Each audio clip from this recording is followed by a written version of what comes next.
Hey everyone, so just a few days ago, Donald Trump gave a speech in Washington, and I want to give you a detailed breakdown of what he talked about.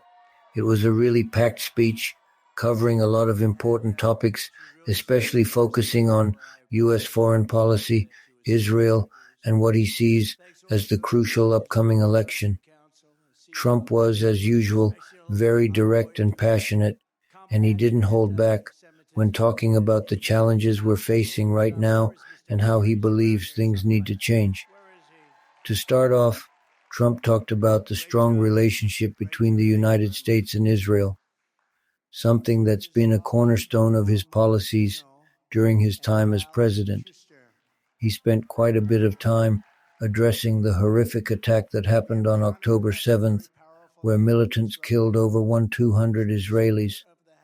He expressed his deep sympathy for the victims and their families, calling it one of the darkest days in Israel's recent history. He made it clear that, under his administration, this kind of attack would never have happened. Why?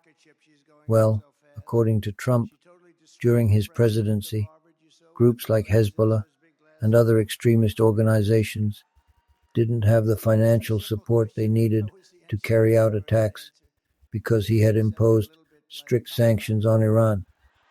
He pointed out that Iran, which he sees as a major backer of terrorism in the region, was essentially broke under his watch.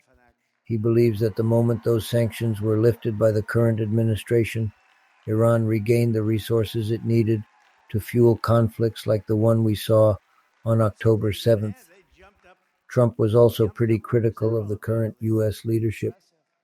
He didn't mince words when talking about what he views as weak and ineffective policies, especially in relation to Israel and the Middle East. He mentioned multiple times that we are now closer to World War III than at any other time since the end of World War II, largely because, in his view, the current leaders have no idea what they're doing on the global stage. He described them as grossly incompetent and out of touch with the realities of foreign policy and security.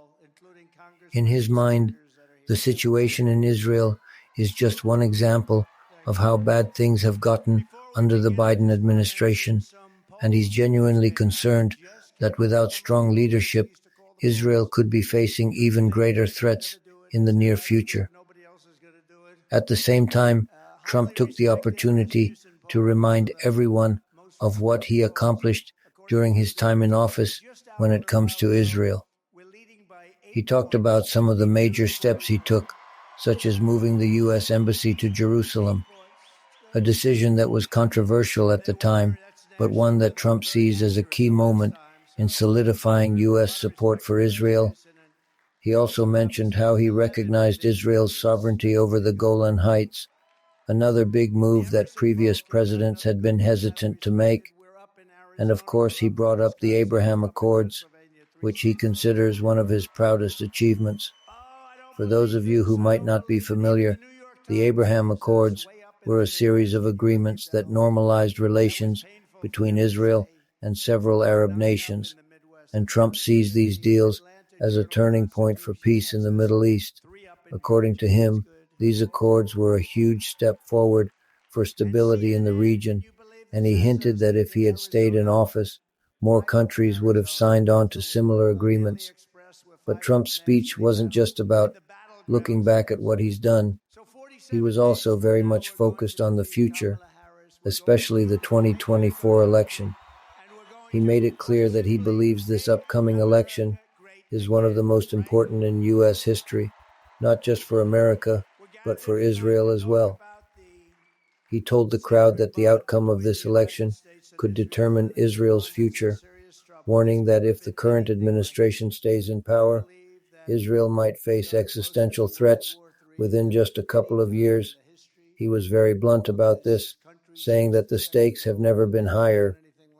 He even said that Israel's very survival could be at risk if there isn't a change in leadership in the U.S. One of the more personal parts of his speech came when he addressed Jewish Americans directly. Trump has always had a strong connection with the Jewish community, He mentioned again that his daughter and grandchildren are Jewish, but he expressed some frustration about the support he's received from Jewish voters. In 2016, he got about 24% of the Jewish vote, and in 2020, that number increased to 29%. He acknowledged that while this was an improvement, he feels like he should have received more support given everything he did for Israel. He brought this up not out of bitterness, but as a way to drive home the point that Jewish Americans need to think carefully about the future when they cast their vote. He urged them to consider the consequences of keeping the current administration in power and to think about what's at stake for Israel. Another major point that Trump made was about how U.S. leadership impacts the entire world, not just the U.S. or Israel. He talked about how, during his presidency, he kept the region stable, not just through military strength, but through economic pressure, like the sanctions on Iran. He reiterated that under his leadership, Iran was economically crippled, and as a result, they didn't have the resources to fund extremist groups or pursue nuclear weapons. Trump believes that this was a major factor in keeping the peace, and he warned that if Iran continues on its current path, they could soon acquire nuclear weapons, which would be catastrophic for Israel and the world. Trump also took a moment to remind everyone that during his time in office, the U.S. didn't enter any new wars. In fact, he often highlights the fact that his administration was the first in decades to avoid major conflicts, which he credits to his policy of peace through strength. He believes that the strength and clarity of his foreign policy kept adversaries in check, including Iran, Russia, and North Korea. He contrasted this with the current administration, which he sees as weak and indecisive, leading to instability across the globe. In the end, Trump's message was clear. He believes that strong leadership is the key to securing both America's future and Israel's safety. He painted the upcoming election as a critical turning point and urged his supporters to come together to make sure that the right decisions are made. He's confident that under his leadership, the bond between the U.S. and Israel will be stronger than ever, and both nations will be able to face the challenges ahead with confidence. So that's a pretty detailed summary of what Donald Trump had to say in Washington. Whether you agree with him or not, it's clear that he's positioning himself as the candidate who will stand firm on foreign policy and support Israel through thick and thin. If he's elected, he promises to restore what he sees as America's rightful place as a global leader and protector of its allies. Thanks for listening, and I hope this gives you a good sense of what he covered in his speech.